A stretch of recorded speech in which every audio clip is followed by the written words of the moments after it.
Hey guys, this is Grim and this is going to be my tutorial on how to make a tiny little cheesecake in a glass bottle. So we're going to start off with the materials that you're going to need for this project. You're going to need a tiny bottle. This one is 17 millimeters wide by 40 millimeters tall. The opening is not very big at all. I'm not entirely sure how big it is. I think it's just a couple millimeters, like 3 or 4, maybe 5. I got it on eBay. It is glass, it's not plastic. You're also going to need a toothpick. I don't have my polymer clay tools in just yet, so I'm going to be using this crochet hook. You can obviously use whatever tools suit your fancy. And then I'm going to be using some clay. I'm going to be making like a fruit cheesecake. I haven't decided yet exactly which fruit, but it's either going to be a strawberry or a cherry or maybe a raspberry. So these are the colors I'm going to use for the true fruit topping. This is like a raspberry color and this is a cherry red. This is the colors that I'm going to use for the filling. This is a ecru color and this is white. And then I'm going to use these 3 colors to make the crust itself. This is like a golden yellow. This is a brownish, like burnt sienna, raw sienna kind of color. They didn't come with color names, so I'm guessing here. And then this ecru.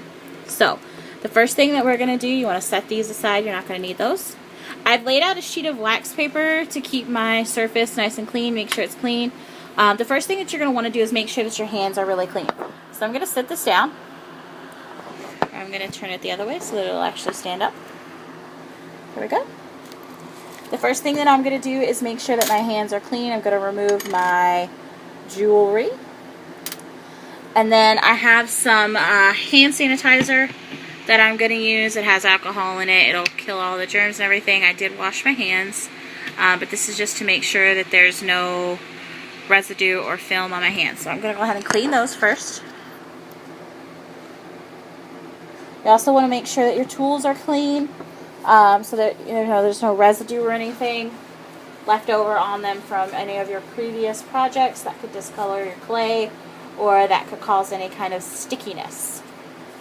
Okay, so now that my hands are nice and clean, I'm going to go ahead and start mixing my clay. Now, I want to have a fairly thin crust, so I'm just going to use the tip of this, since it's really, really tiny, to kind of cut, quote-unquote cut my clay.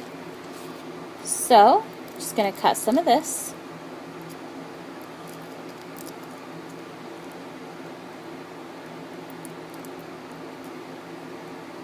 Got some brown clay.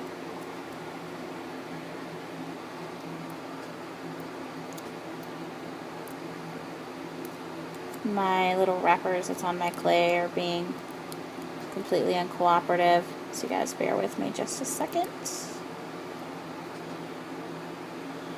They have these little like plastic films on them, and it's just, they're really thin and they're kind of hard to get off sometimes, so they don't want to cooperate today. Also, my clay melted a little bit.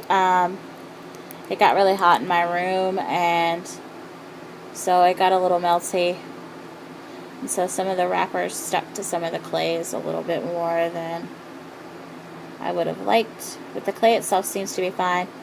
I've used it a couple of times since then, and I haven't had any issues. So there we go. Now I'm going to cut some gold, yellow clay. There we go. And then some of this ecru colored clay as well.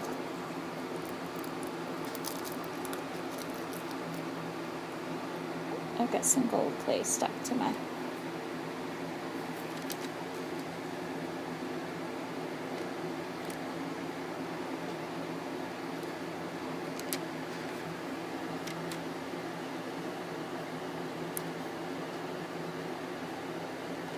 Here we go. Then I'm just going to set this ecru colored one to the side over here for now. Okay, so the first thing I'm going to do is mix my clay.